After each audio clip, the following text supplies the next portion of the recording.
In this video, I'm going to show you how to fix ARK Survival Evolved stuck on loading screen. So there's multiple ways you can check and see how you can fix this.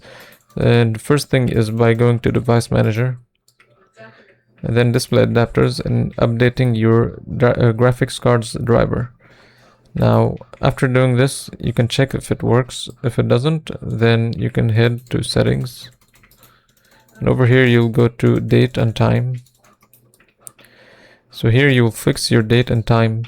You'll fix your time zone and everything here. Turn these options on and then click Sync Now. Then you'll go back and then go to Language and Region. And then correct your region. Make sure you have the correct region here.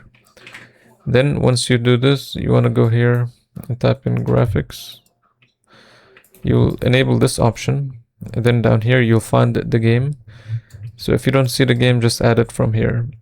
So what you'll do is click on the drop down menu for the game and then select High Performance.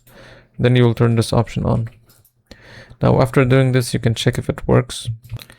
Now another thing you can try is go to Windows Security.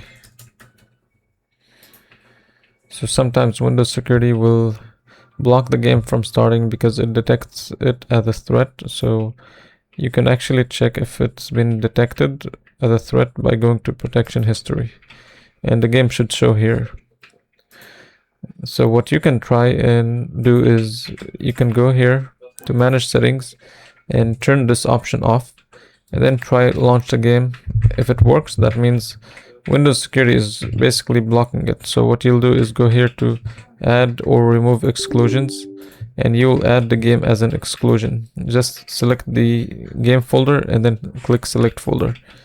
And after adding it, it should no longer be blocked, and this should fix your issue.